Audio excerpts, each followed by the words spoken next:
Thank you all. Several years ago, there was a young priest friend of mine who was teaching here in the Midwest, teaching high school, and he enjoyed it very much. And one day his superior called him and told him that they had to make a change. He said there was one elderly priest in the community that was preaching parish missions and retreats. He was just getting too old for the travel, etc., and they had to find a replacement for him, and they decided that this young priest would be the replacement. He tried to talk his superior out of it. He said he really enjoyed teaching high school.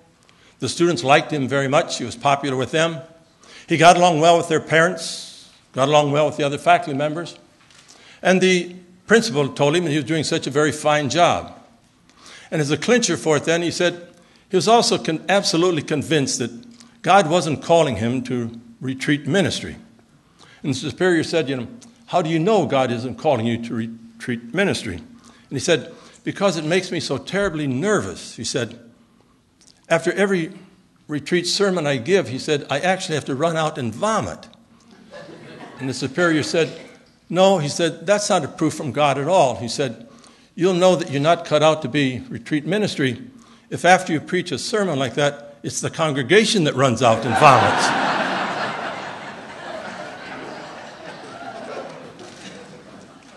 I am a little bit nervous this afternoon, not quite that nervous, but a little bit nervous this afternoon about this. I began doing some research into the history of the university about a year ago, and the one thing I discovered is how much of that history I still have to learn and how much I really do not know. What I thought I would do this afternoon is pick out 4 particular events or incidents in Notre Dame history, and which I found interesting, and I hope you do also. 3 of them were things that I really didn't know much about until I began this research. First one was Father Sorin and Notre Dame and the Potawatomi Indians that were here at that time. Secondly, something about the Holy Cross Brothers in the American Civil War.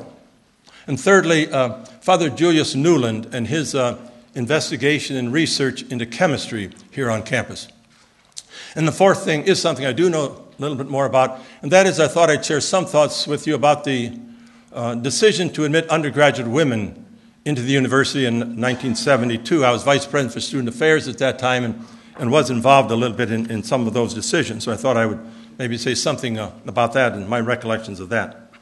So let's start off with Father Sorin and Notre Dame and the Potawatomi Indians here at Notre Dame. As many of you know, Father Sorin and 7 Holy Cross Brothers came to Indiana in late 1841 and settled in southwest Indiana, in Vincennes, Indiana, where the bishop was. The bishops the brothers opened 2 primarily grammar schools there, and Father Sorin acted as pastor for the local church, preaching mostly in French and fractured English to whoever showed up, generally Protestant and Catholics alike. But Father Sorin also wanted to form a college, a French college, a kind of a combination high school and college at that time, and he set about to do it. When the bishop found out about it, he intervened and said absolutely not, that another religious community had taken over a college there, a Catholic college in Vincennes, Indiana, and to get them there, the bishop had promised that he wouldn't let any other Catholic college be set up in that vicinity to compete with the small number of available students at that particular time. But he did say that he had some property up in northwest Indiana, 524 acres, and if Father Sorin was really insistent on building a college, well, he could have that land up there near South Bend, Indiana. Father Sorin agreed to accept that land, and he and a few brothers then arrived here on November 26, 1842. They began clearing the ground, preparing for the school, and just 2 weeks later, on December 5th, 1842, Father Sorin wrote a remarkable letter back to his superior in France, Father Basil Moreau, the founder of the Congregation of Holy Cross. He described the peaceful location here, the beautiful lakes, and his vision for a wonderful school for the future. He quote, Notre Dame du Lac has been given to us by the bishop only on condition that we build here a college. As there is no other within 500 miles, this undertaking cannot fail of success. So it will be greatly developed, being evidently the most favorably located in the United States.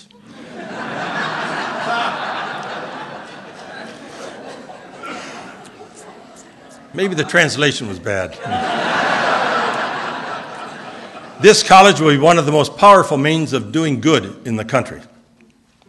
Then, most surprisingly, he asked Father Mora to appoint someone else to take over this school that he had left Vincennes precisely to found, and allow him to be exclusively a missionary among the Indians.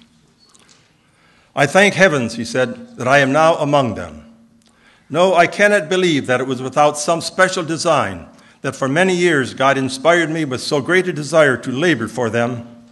I cannot suppose that without any premeditation on my part, he has brought me among them from so far, simply to see them without being of any service to them. Do not be afraid, dear Father, to wound my self-love by changing my first assignment. I shall be glorious, for I see nothing in the world to be preferred to the condition of a missionary among the Indians. I am still young. I shall learn their language in a short time. In a year, I hope to be able to understand them. Thank you, Father. Please write me as soon as possible, that I may see your permission with my own eyes. Tomorrow, or rather this very day, I shall commence to study the language. When your letter comes, I may be able to return my thanks to you in Indian. What to make of this letter? Was it just a momentary bolt of youthful enthusiasm, never to return? Was it a sudden feeling of discouragement on realizing how difficult it was going to be to establish a college here in the wilds of Indiana? Or did he sincerely realize that saving souls of Indians was more important in the eyes of God than establishing a school? We will probably never know. What we do know is that Father Mora apparently never even responded to the letter. And Father Soren never brought the matter up again. But the Potawatomis were not forgotten. Since most Indians had been forced out under the Indian Removal Act of 1830, the only considerable group of them, slightly less than 200, were still settled in the village of Pokagon, Michigan, a little to the east of Niles, perhaps 20 miles from Notre Dame. And in those early years, Father Soren himself visited them on at least 2 occasions. On one occasion, he wrote, I stayed for 3 weeks at Pokagon with our dear Indians. I saw their savage tents. I ate and slept with them. I said Holy Mass 2 times in the midst of these good savages. He assigned English-speaking Brother Joseph to serve among them, probably teaching catechism and perhaps the rudiments of other subjects. 2 Holy Cross sisters opened a grammar school nearby, and 3 Holy Cross priests ministered to them off and on until the Diocese of Detroit took over this Michigan ministry in 1852. Closer to the campus, 2 Indian boys were Notre Dame students in the 1840s. The first Notre Dame student to die while still a student was actually a young Indian boy, a Mr. Richardville, in 1846. And on one occasion, a Miami Indian chief in Fort Wayne actually loaned Father Soren $1,000 when he found himself in some financial difficulties. And the relationship has continued. I did not realize, and perhaps you did not either, that for the last 100 years, and perhaps much longer, the university has been sending baskets of food every Christmas to the Potawatomi Indians in their headquarters near Dowagiac, Michigan. There are an estimated 720 Potawatomi families living there now. And last Christmas, 2012, the university provided for each family a basket of food. 3-pound canned ham, a pound of canned sweet potatoes, a pound of whole kernel corn, a half pound of cornbread mix, 5 pounds of flour, 4 pounds of sugar, and 13 ounces of instant mashed potatoes. 720 baskets of food for 720 families. We do this every year. Maybe it's only symbolic, but I think it's a good symbol of the university's long relationship with the original inhabitants of this land. The Holy Cross Brothers in the Civil War. At the outbreak of the American Civil War in 1861, that was both a problem and an opportunity for Notre Dame. The university had been founded in 1842 during a period of rising anti-Catholicism in the United States, and the flood of Irish Catholic immigrants after the potato famine in the late 1840s only increased the opposition. Anti-Catholic books were written, churches and convents were attacked and burned, and the anti-Catholic know-nothing political party questioned whether a Catholic could be loyal to both the United States and the sovereign Pope in Rome. Father Soren was understandably concerned. When he began the first main building here in 1844, neighbors told him to go ahead and build it, because when he was finished, they intended to burn it down. They never did, of course. But as a Catholic and a foreigner, he went out of his way to prove his patriotism and his loyalty. He held the end-of-the-year academic exercise in 1845, not strictly graduation exercises, since nobody yet qualified to graduate, but he held them on the 4th of July, the most American of holidays. And he began them with the reading of the Declaration of Independence. He became an American citizen in 1850, and shortly thereafter was named local postmaster to be of service to the local community. And of course, one of the first buildings he built was named not after a favorite saint, but after America's first president, Washington Hall. When the Civil War erupted, he took the opportunity to show his patriotism by sending limited personnel to be of service to the country. 7 Holy Cross priests served as chaplains, 2 of whom died in the war, of disease, not of wounds. And Father Corby, of course, gained lasting fame by giving general absolution to the Irish Brigade before the Battle of Gettysburg. 80 Holy Cross sisters, more than from any other religious community in the United States, volunteered to serve the wounded and assist the doctors in various military hospitals, although almost none of them had any previous training as nurses. They were simply just willing to try. And 2 of these died of disease also.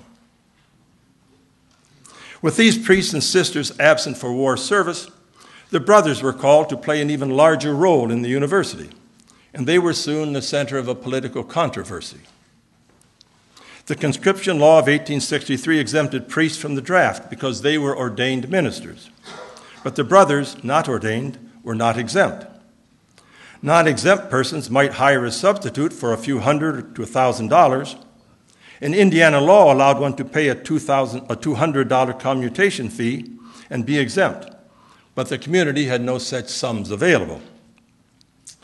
On September 28, 1863, Father Soren, with Father Joseph Carrier, addressed a letter to President Abraham Lincoln, noting that Holy Cross priests and sisters had volunteered to serve as chaplains and nurses, that the community members with vows of poverty did not have money to provide substitutes, and that the brothers were now essential to carrying on the work of the congregation's educational establishments. Father Carrier obtained the written endorsements from General Ulysses Grant and General William Sherman also, for whose troops he had served as Catholic chaplain at the Battle of Vicksburg. And he went to Washington and hand-delivered the letter to Secretary of War William Stanton. The exemption for the brothers was granted. The congressman from South Bend District at that time was Republican Schuyler Colfax, recently elected Speaker of the House and later to be Vice President of the United States in the President Ulysses Grant administration. He thought he was facing a rather close re-election contest in 1864, and he asked Father Soren to be sure that the Holy Cross community at Notre Dame voted for him heavily. It was not an unexpected request, since in that thinly populated district, the votes of approximately 75 priests and brothers might determine the outcome.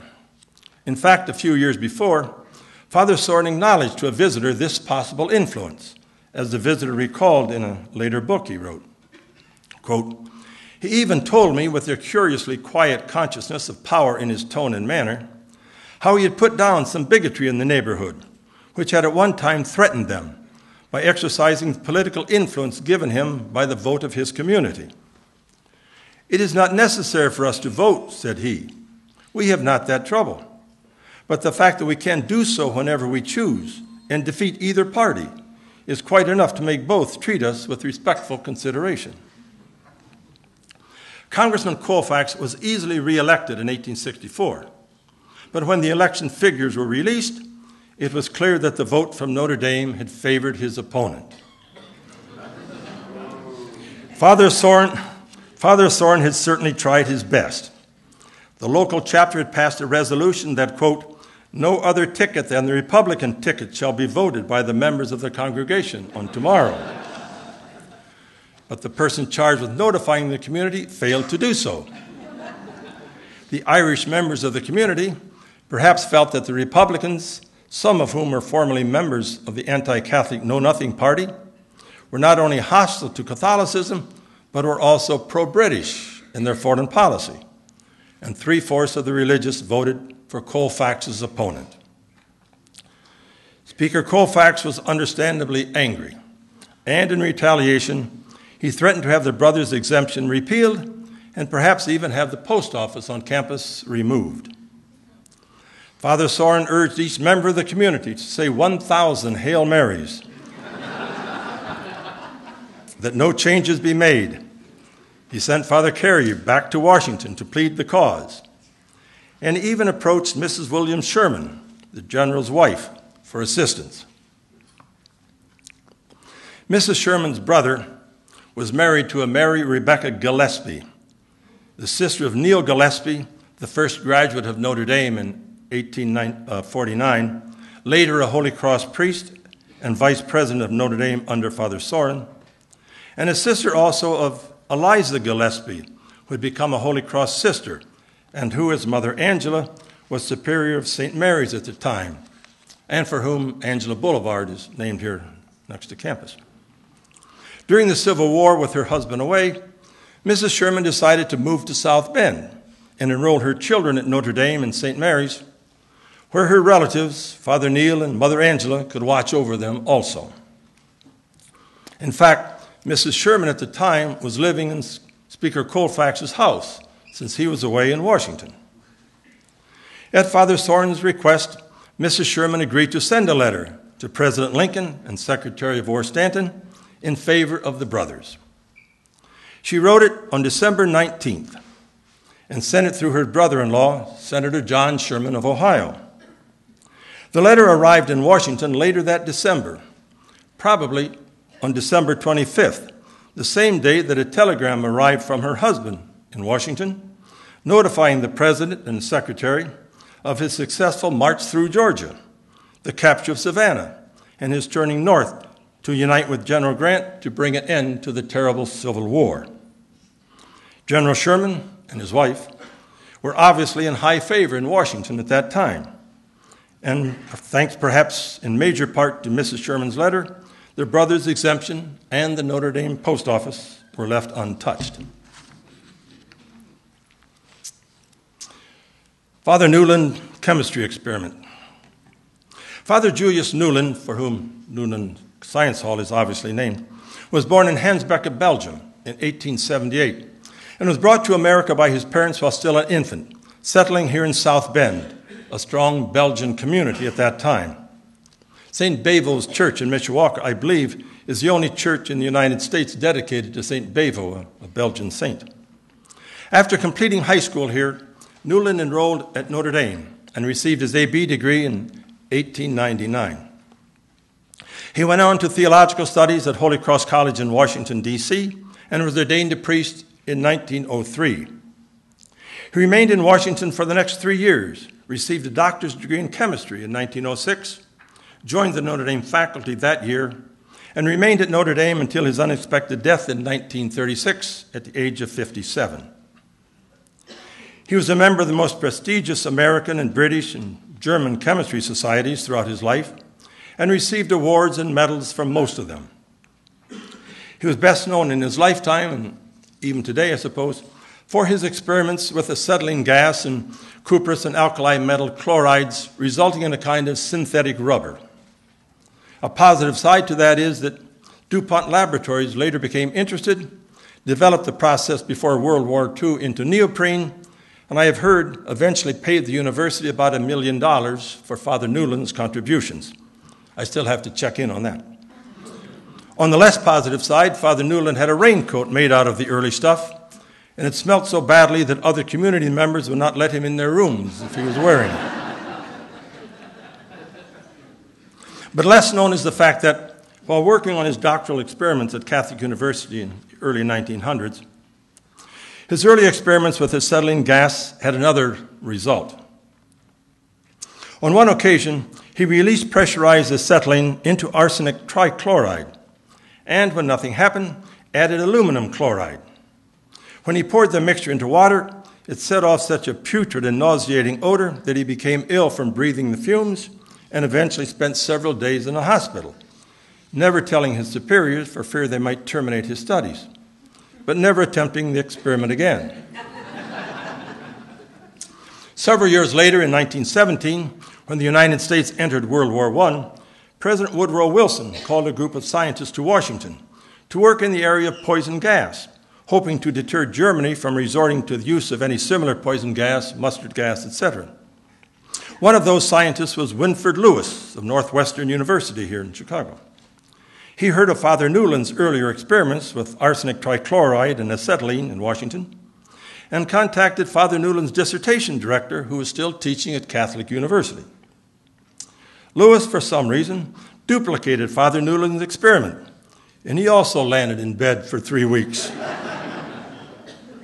But he and another scientist, James Knute, later president of Harvard University, began varying the experiment slightly, desensitizing it in some ways, and developed the terrible poison gas we now know as Lewisite, named for Professor Winford Lewis.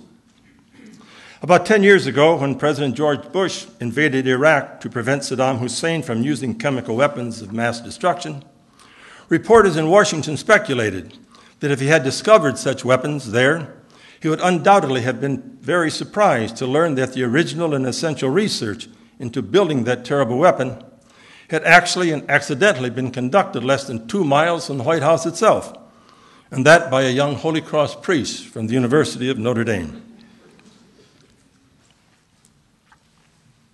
Finally, the decision to admit undergraduate women here at Notre Dame in 1972. A few of you here this afternoon were probably students in the early 1970s when the university decided to admit undergraduate women for the first time. But most of you probably graduated either before that or after that. I was Vice President of Student Affairs at the time, and I will simply share some thoughts about that decision as I recall them. As I recall, when we decided to admit undergraduate women for the first time, there were several reasons for it. First, every university continually wants to better itself, to improve, and that means attracting better faculty and better students. And Notre Dame, of course, was attracting students from only one half of the human race at that time, males. If Notre Dame were open to women, that would greatly increase the overall pool, and the quality of student body would correspondingly increase. Second, high schools were changing also at that time. In the past, Notre Dame had been attracting many of its students from single-sex college prep or parish high schools. But parish high schools at that time were now combining into coeducational Central Catholic high schools. And furthermore, for financial reasons, more and more students were also attending public high schools. After attending a coeducational grade school and a coeducational high school, single-sex Notre Dame might be less attractive, and some students might be deterred from applying.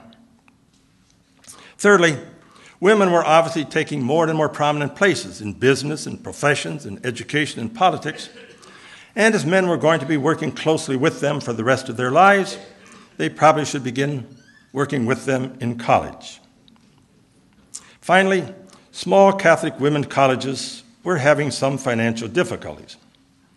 Without large graduate programs, it was difficult to attract outside government or foundation support and financial aid. Tuition could be raised only so high, and excellent Catholic women's colleges were forced to close their doors. The Holy Cross Sisters, for example, had recently closed Cardinal Cushing College in Massachusetts and Dunbarton College outside of Washington. If Catholic education was to remain available to Catholic women, schools like Notre Dame and St. Louis and others should probably open their doors to them. If men and women were to be educated together, union with St. Mary's College seemed most logical. A co-exchange program had begun in 1965. A limited number of classes could be taken by students on the opposite campus, and the program seemed to be a success. 200 students had been involved that first year, and more than 2,000 by 1971, 850 from St. Mary's and 1,200 from Notre Dame. The two speech and drama departments merged into one. You needed both men and women for the plays, obviously. The sociology departments began making joint appointments. St. Mary's women became Notre Dame cheerleaders, and a shuttle bus service was begun between the two campuses. Unification talks began at the highest level, and on May 15th, 1971, the two schools announced jointly that they had agreed to merge by June of 1975, that it would be a coeducational institution by that time. That fall, 1971, Notre Dame applicants were informed that if they were coming to Notre Dame because it was a single-sex school, that it would be a coeducational institution by the time they graduated. And St. Mary's applicants were notified the same, and that their degrees in 4 years would not be a St. Mary's degree, but a Notre Dame degree. Talks continued throughout that summer of 1971, and as the saying goes, the devil is in the details. More and more difficulties arose, and by mutual agreement, the merger was called off that fall of 1971. The reasons for that decision were complex, I think. One was probably financial. Education was becoming terribly expensive, and we hoped that overall, merging the two schools might save money. If we were buying cornflakes on this campus and they were buying cornflakes on that campus, buying one big box of cornflakes should be a little cheaper. But it did not turn out that way. We early on had made the decision that no one would get fired, that no one would lose their employment because of the merger. I think that was the right decision, because we did not want persons to oppose the merger for fear of losing their jobs. Thus, if the history department at Notre Dame had 20 members, and the department at St. Mary's had 7 members, and if after the merger we only needed 23 rather than the 27, we would not fire 4 of them. We would simply wait, and as 4 people retired, we would simply not hire replacements. But Notre Dame's salaries were slightly higher than St. Mary's salaries, and we could not ask Notre Dame faculty to take a cut because of the merger. We did not want 2 levels of salary now in the one school, especially because it was men on one campus and women on the other generally. And thus it meant raising the salaries for the Notre Dame faculty slightly. And I believe the opposite was true in benefits. I believe St. Mary's had the better benefits in some ways. We did not want to ask them to give up those benefits. We did not want 2 levels of benefits at the same school, and thus it meant increasing the Notre Dame benefits. It seemed that, at least temporarily, the merger was going to be more expensive, not less, as we had originally hoped. Secondly, there was at least some question about the land between the 2 schools. Roughly, the land from the grotto to Route 933, the road separating Notre Dame from St. Mary's, that land actually belongs to the priests and brothers of the Congregation of Holy Cross, not to Notre Dame, where the community cemetery is, and Fatima and Morrow Seminary, etc. And likewise, the land from that road back to the first college building at St. Mary's still belonged to the Holy Cross Sisters, not to St. Mary's College. Both schools could be concerned about not owning that large expanse of land between the 2 campuses, and it wasn't quite clear how that was going to be resolved. And thirdly, we were never able to discover a way to preserve St. Mary's name. St. Mary's College was the Holy Cross Sisters' flagship institution, as Notre Dame was for the priests. And they understandably did not want to lose that name. We could not simply combine the 2 schools, the 2 names, as in Detroit Mercy, for example, since Notre Dame St. Mary's would be redundant, simply the Blessed Virgin Mary twice.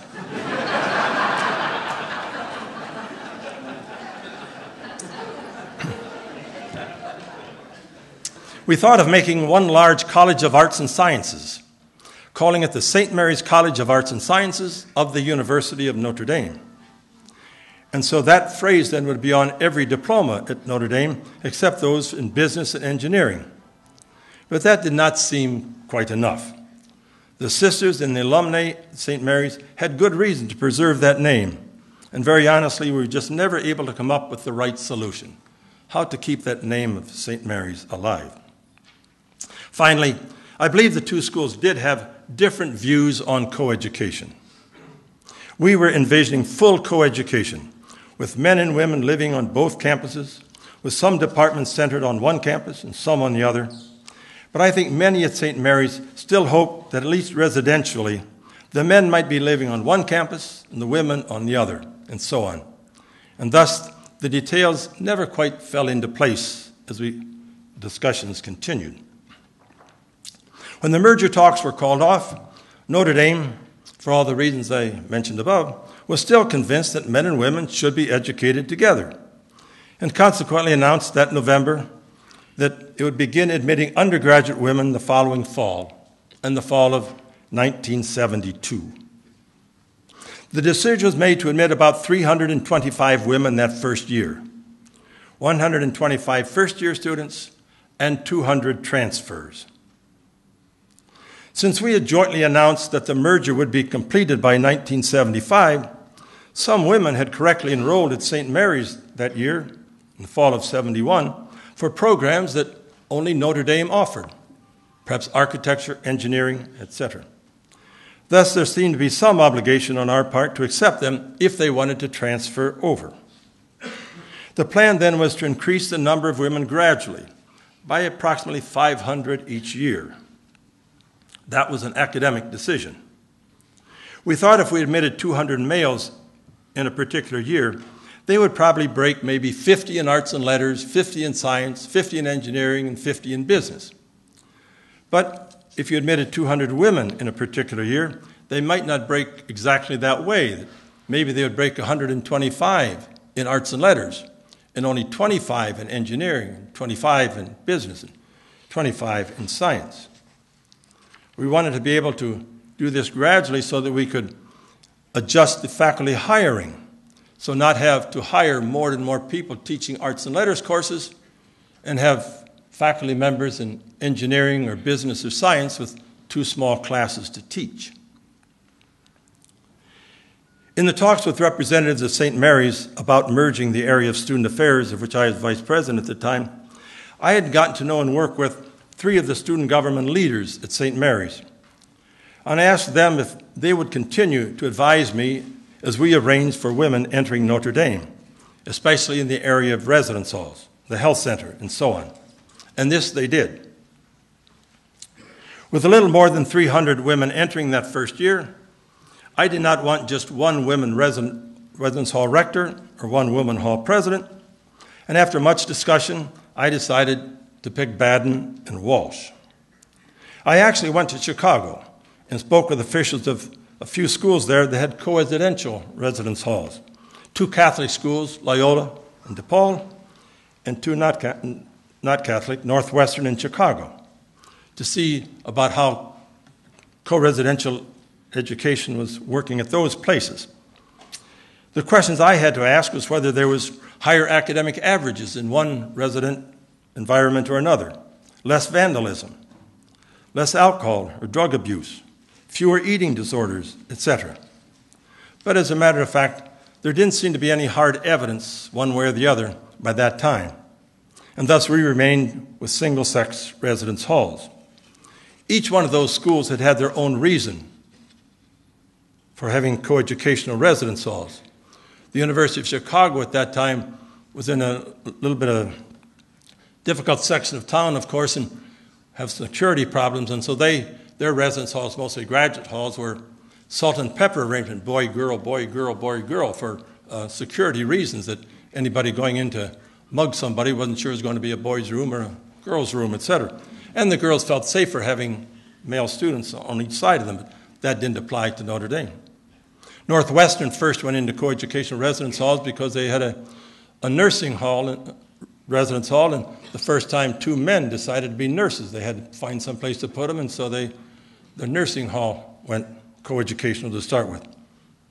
Loyola University intended to build 2 high-rise 16-floor residence halls, and they built the one, and they didn't have the finances at that time for the second one, so they simply divided it 8 floors for men and 8 floors for women.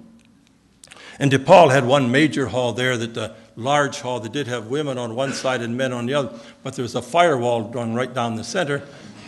And the only way you could get from one side to the other was on the first floor, and there was a security guard right there checking IDs and things like that.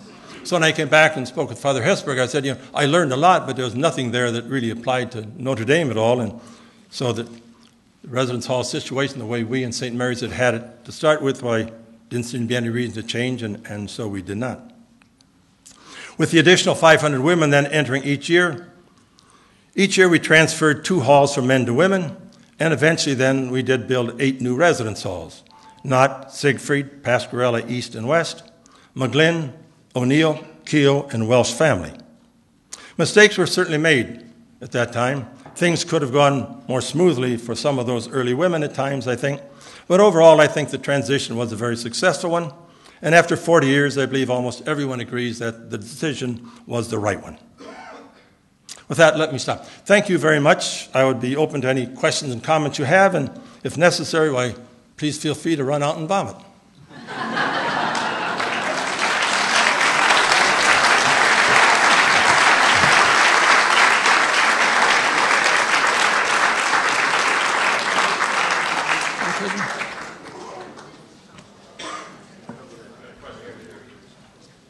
Oh, sorry. One of the more contentious events that occurred that year was the decision taken at Walsh, a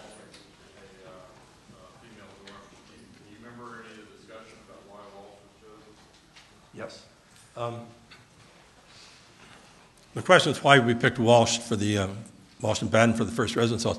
As I said, I certainly wanted 2 halls. We're going to have roughly 325 students. So Morrissey would have probably fit. Morrissey, I think, had about 318 beds at that particular time. We figured that some of those might be faculty children or something like that, or married perhaps, and or we could put, find room for 7 more beds in Morrissey Hall probably. But I didn't want just 1 woman rector and 1 woman hall president. So it was down to 2 residence halls we wanted. And so that eliminated, so many of them, Keenan, Stanford, Dillon, alumni, and all the rest, was finding down to rooms. I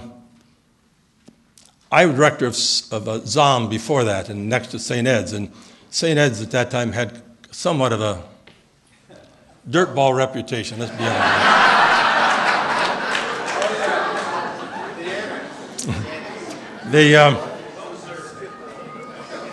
We didn't have carpets in the corridor that time, if you remember, and we just had that tile in the corridors. And at least for a while in St. Ed's at that time, they used to have cockroach races. And you take a piece of chalk and draw a big circle there from wall to wall, like playing marbles. Everybody would just catch a cockroach, which was no problem in any hall, and catch a cockroach and put it in a glass and put it in the middle. Everybody put in a nickel and put 1, 2, 3, pick your glass, and whichever cockroach got to the end line first got the nickels. And I was rector of ZOM. I knew that we had just as many cockroaches as St. Ed's did, but they just had that reputation, so I eliminated St. Ed's, put it that way. And then we had, Carroll and the Holy Cross were too far out for security reasons, etc. And so it boiled down. The women that I had assist me, they insisted 2 things be important would be common space and closet space. And Walsh was the only room that had, only hall that had built-in closets, and they had that large basement at the bottom also. And so Walsh was pretty much of a natural for that. And then after that, it was either Baden or Howard. And at the end, Baden was a little bit closer, and Howard had 5 outside doors. Baden only had 3, and so those were 2. But chiefly, it was Walsh was the one I really wanted. I didn't want Soren because of the basement and squirrels getting in and out, etc. And so Walsh was pretty much of a normal at that time, and it was good for security, so that's why we picked it. It didn't have anything to do with King Kirsten being from Walsh. No. He and I were close friends. Very much. How'd you get along with the cat? What's that? Well, How'd you get along with the cat? I didn't have much to do with him. Denny Etchen, remember? Denny Etchen was the one that really ran student government for them at the time. Bob came back, was back. His sister got an award here a few years ago, and Bob was back for that. And so, yes. If you look carefully to the east as you're driving along Michigan Avenue, on the northwest corner of campus, there the trees are aligned. I believe that they're black walnut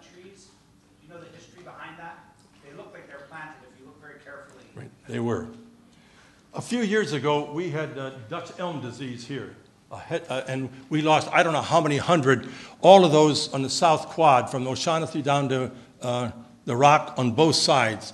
Those all died, they're taken out, etc. And so we did, I don't know what kind, I think there are different kinds of it. I'm sure maybe somebody here knows. There are different kinds, but we did at the same time then go right down Notre Dame Avenue on each side of the sidewalk. So that from the main building, those two sidewalks that come out to the main building and go on each side, you can look down those and go right down Notre Dame Avenue also. So they did plant those, and the same way in the South Quad. And now when you look at the South Quad, those trees there are about, 4 stories high, some of them, yes. But yes, they were planted because we lost so many from Dutch elm disease. Mm-hmm. Can I ask about Father Newland and the gas again? Yeah. In doing research to teach, I teach about World War I. I'm not sure if he said it or other researchers said it, that they characterized the early poison gas, which is actually more like intense tear gas and not poison. It could kill you by asphyxiation, but not a poison element. That it was a humane weapon. Did you come across a quote?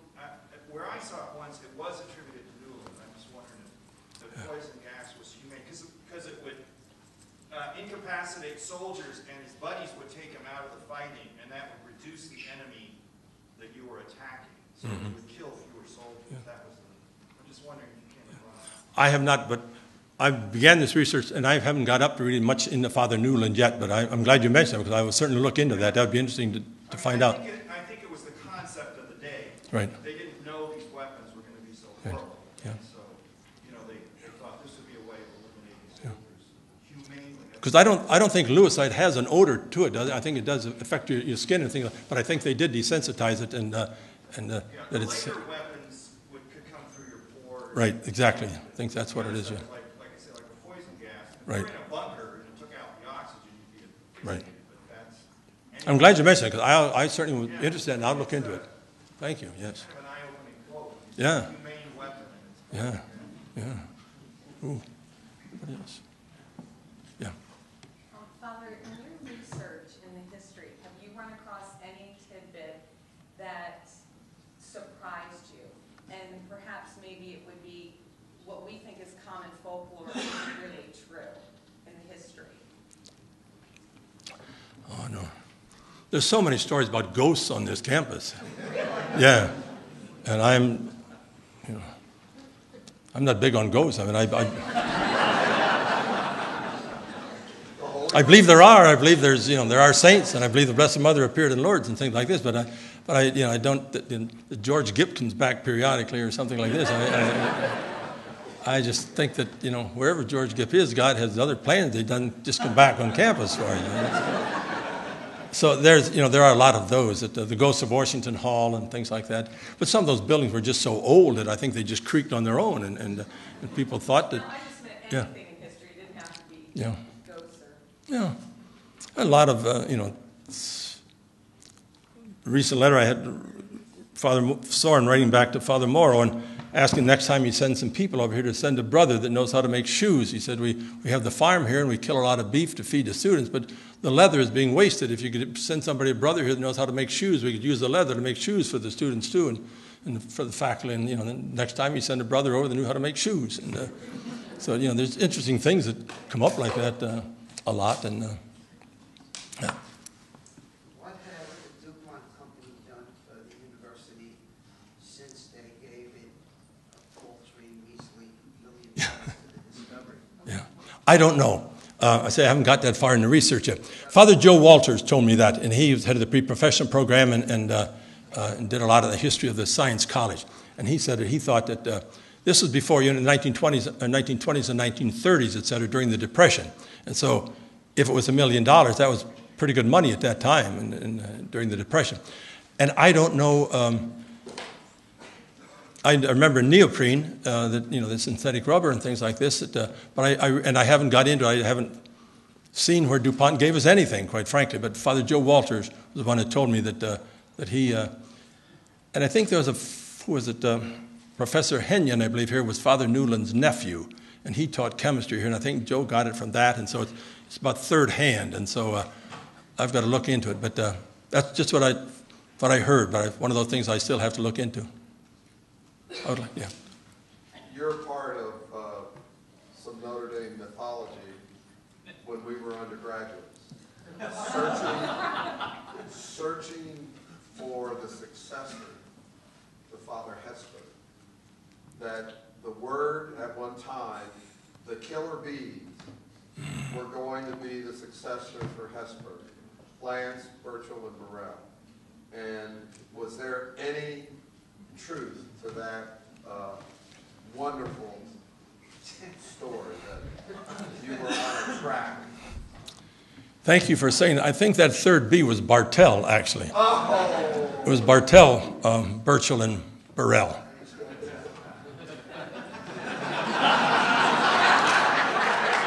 And Bartell was made president of Stonehill College out in, eventually. But, So what are your 3 favorite places on this campus over the years? ooh, boy. That's a good question. I don't know. I certainly like the grotto very much. Basilica I like very much. And I enjoy living in a residence hall. I'm living in McGlinn Hall now, and I certainly enjoy living in the residence halls. And I'm living in McGlinn now, and it's it's one of the modern, built in '97.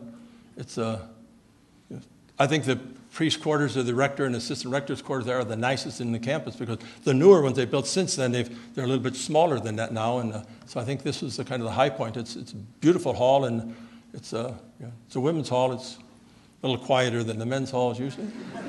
And so I'd have to say the residence halls also. But the grotto and Basilica I certainly like very much. Yeah. Yes? I believe that General Sherman was the commencement speaker in 1865. What's that? I believe General Sherman was the commencement speaker in 1865. Yes, I think so. And do we know what he said? Yes. To students at that time? Yes. At the end of the war? Yeah. He did speak here. He was here and Father Soren asked him to say a few words, and he did.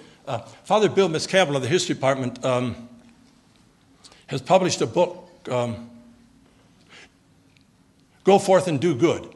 It's a collection of commencement speeches that were given, a collection of the ones that he selected that he thought were the best commencement, and that's the first one that's in there, generally. It's only about 3 paragraphs long, urging them to be, to do good, make best use of their talents, and be patriotic. But he didn't have time to, I don't think he prepared very much or anything. I think he was probably maybe here just to visit, pick up his kids or something. And but he did speak to them, and I think it was in the dining hall, actually, in the dining hall in the main building at that time.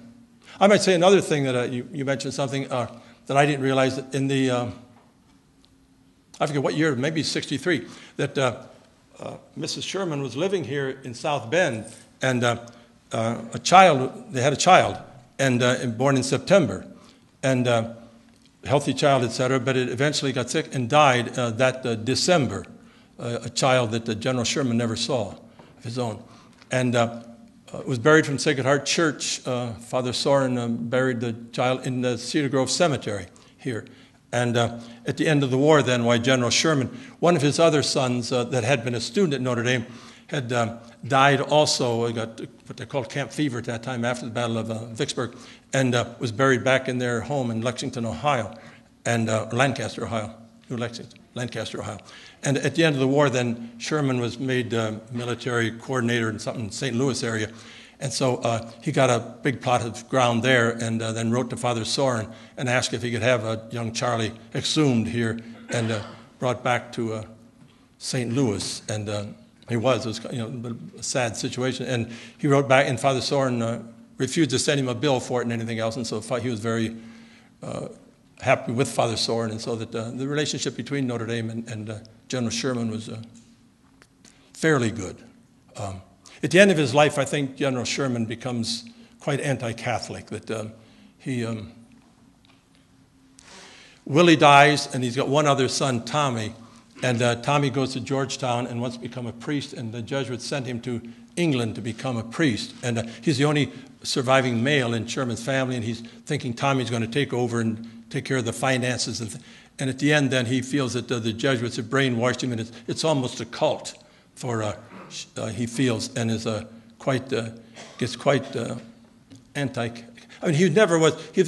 His wife is Catholic, and the children are raised Catholic. And there's an interesting comment I always love about him, that he there's a conflict, some disagreement between Ellen and Sherman, and Ellen says, but Hump, she always called him Cumpy from Tecumseh.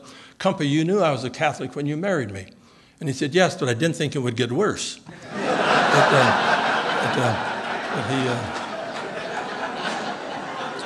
So he always seemed kind of tolerant about it, but I say towards the end that because he's really relying on Tommy to take over the family finances and take care of the women in the family, and then when Tommy decides to become a priest, and especially over in England, he thinks that the judges sent him over there to keep him, so the general couldn't even talk to his son and things like that. But when he comes back, or when he dies, Tommy does give him a Catholic burial. As I say, Mrs. Sherman, Ellen Ewing is 4 years old when General Sherman's father dies at the age of 39 and leaves 9 children to his widow. And his widow realized that she can't support these 9 children. So she asks a friend of hers, Senator Thomas Ewing of Ohio, Secretary of the Treasury under William Henry Harrison, and the first Secretary of the Interior under Zachary Taylor. He's a senator from Ohio also, if he would find and foster homes for all these children. And Thomas Ewing felt that Cumpy, we'd call him Tecumseh, apparently Sherman's father named him just Tecumseh Sherman at that time because he admired the Indian warrior Tecumseh. And so Thomas Ewing decided he would take Cumpy, I think age 9 or something, and for his family, etc. And he did. And at that time, they were living in Ohio. There wasn't a priest, a resident priest, and a Dominican priest, Father Dominic Young, would come about once a month and baptize, marry, and bury people, etc., and often say Mass in the Ewing home there. Thomas Ewing himself wasn't a Catholic, but his wife was, and all the kids were. And one of the daughters is Ellen Ewing. And on one occasion, then Mrs. Ewing contacted Mrs. Sherman and said, that Cumpy, would you mind if I had Cumpy baptized the next time that Father Young comes? I think she was afraid that if he dies in infant mortality, the way although he's 9 years old, that he would go straight to hell or something, and so to have him baptized. And so she said, yes, it's okay, have him baptized. And so General Sherman was baptized. And the theory is that Father Young would not baptize him Tecumseh Sherman because that's not a saint's name. It happened to be, I think, June 25th, the Feast of St. William, so he baptized him William Tecumseh Sherman. And now Ellen is 4 years old at the time, and General Sherman is 9 years old at the time. So she remembers all of it, and eventually the two marry each other. And so she does write her memoirs or tells these stories, and so it's a first-hand account, etc. But how much of it you can accept, or whether she's making a kind of a better view of her husband at times and his view towards religion and so on. But so that when General Sherman dies, then his son, Jesuit son, does give him a Catholic burial because he was baptized a Catholic. But I say he never practiced, and the letters from Ellen is always, Cumpy, I wish you'd come to church, and I wish you'd receive the sacraments, etc., so that, I'd like to spend eternity with you in heaven, etc., and you're not going to get there if you don't practice your religion, and all this kind of stuff. But Sherman is, even I remember in a letter when he's in Georgia, that he writes home and even tells her that he went to the Anglican church that Sunday. He could have gone to a Catholic church, but just to kind of rub it in that he went to a Protestant church. And but towards the end, I say he does get pretty bitter. And when he re-edits his memoirs at that time, and that's in the second edition, he writes about his early life. In the first edition of his memoirs, it's just about the Civil War. So he adds the first of his early life. And in that, then, he explicitly says, my father named me William Tecumseh Sherman, to counteract what his wife had said, that he didn't have that William until he was baptized as a Catholic. So, but he does turn, but he just feels at the end that Catholicism is a cult. They brainwashed his son. The Jesuits had brainwashed his son, sent him to England away from his home, etc., and does get somewhat anti-Catholic towards the end. Yeah, I'm sorry. Well, we have so many good, humorous stories about the dining halls.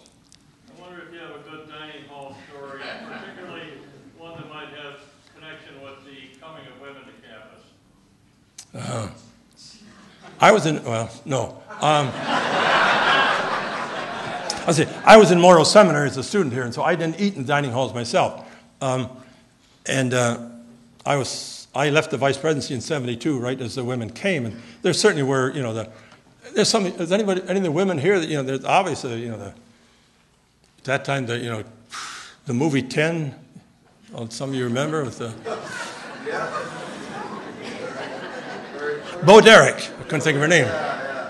The movie Bo Derek, she had the perfect 10, the perfect body, etc. That there were times when the women going through the dining hall and getting your food and coming out, and somebody would just holler out a number at you, 8, 7, 2,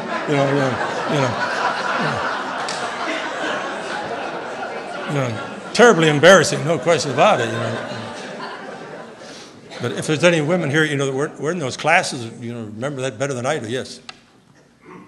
Father, when you were involved in the admission of women to this university in 1975, when you look back in retrospect, were you and the administration able to grasp the enormity of that decision and the value of bringing it to the university?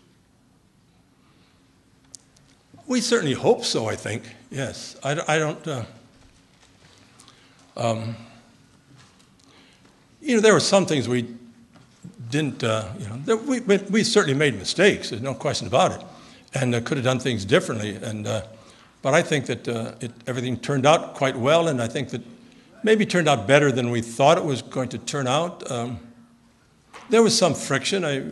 Some of you know that when we announced that we were going to admit undergraduate women, or the prominent football player, standing outside the dining hall taking letters, taking signatures to protest bringing women into the university and things like this. And I think he eventually had 3 daughters come through and liked it.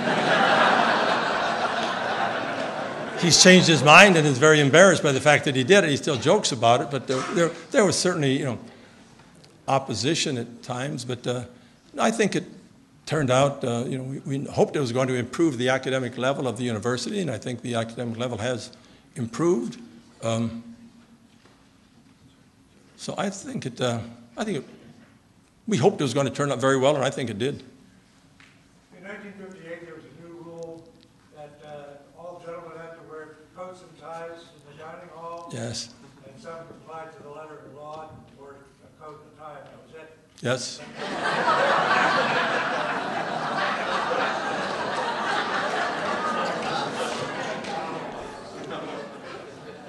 You're right.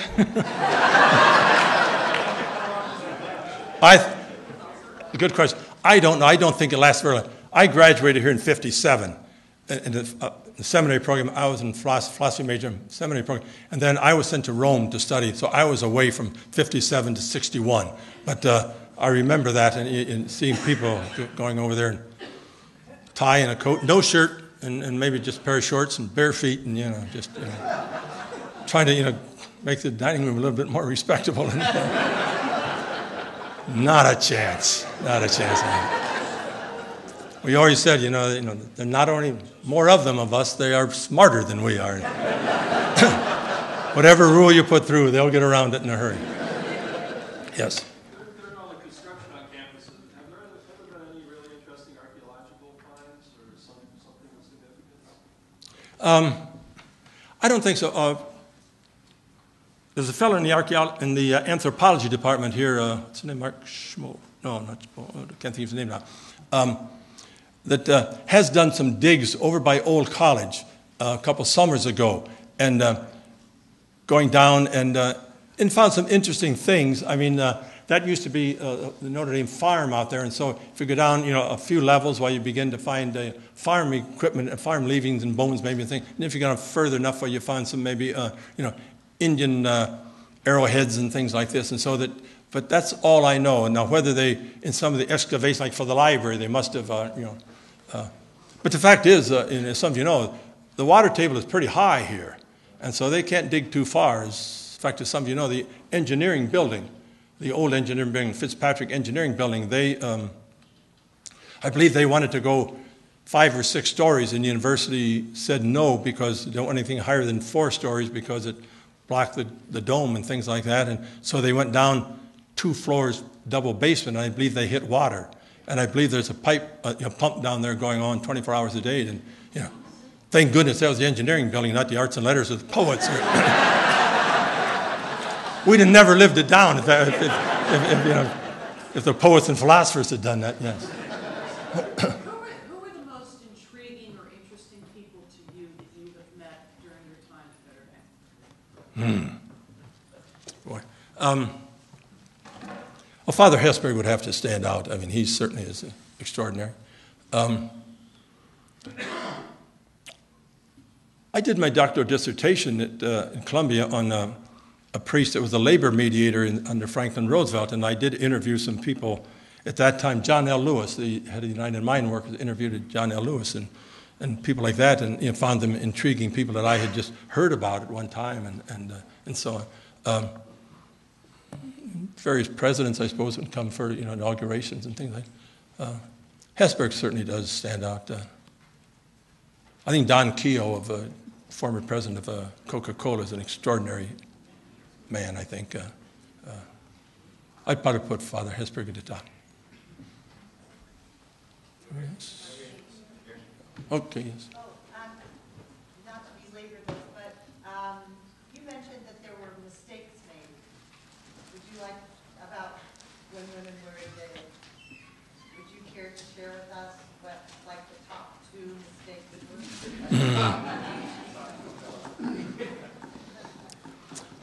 I don't know. Some people think we went into it too quickly. But that if we had had a little bit more time, maybe we could have, like Baden Hall, I think at that time, the barber shop was under that, et cetera, and the barber shop was, flooded about every, once a week or something, because the pipes and the sinks and things like that were, if various women washed their hair at the same time, the pipes would overflow and down would go, and flood the barbershop beneath them and various things. But so some people thought, if we had taken a little bit more time and prepared things a little bit better, maybe, and looked and prepared the male students maybe better for the women coming and various things like that. But I'm not sure. I don't think we made that many major mistakes, and there wasn't that much time because we had already announced the year before that we were going to go, be co-education, and there were these students in St. Mary's that were interested in being architects and engineers, and others that were over there and didn't have architecture and engineering programs, et cetera. And so that I think we had to make a decision pretty quick to do that, and by doing it that quickly, why we might have might have prepared the halls a little bit better and things like that, and the laundry for the first couple of years we had to put laundromats in the women's halls that the Notre Dame laundry was good with sweatpants and socks and things like that, but I don't know about lace blouses at that time or something like that, and so that we just decided to, for the time being, to put laundromats in the machines in the women's halls, et cetera. I think, yeah. I don't know. Yeah. As a freshman in 1972, You. I had an awesome experience. Yeah. I didn't see very many mistakes. I think there were some people that weren't real excited to see us. Yeah. And it was, faculty. Yeah. But for the most part. There were faculty that made. If you had 2 women in a class of 30 or something, you had some. Sally, would you give us the women's point of view or something? And well. You didn't ask Joe for the man's point of view. You just wanted Joe's point of view. Why don't you ask for my point of view? And forget I don't represent all women or something. Or if you were in a Phi Ed class and, the only woman there and you come out in a bathing suit and 15 guys staring at you, it could be embarrassing. Whether we could have done things differently, make sure that you didn't have just one woman in a class or something. But I think it worked out well. We're glad you came, yes. Thank you very much.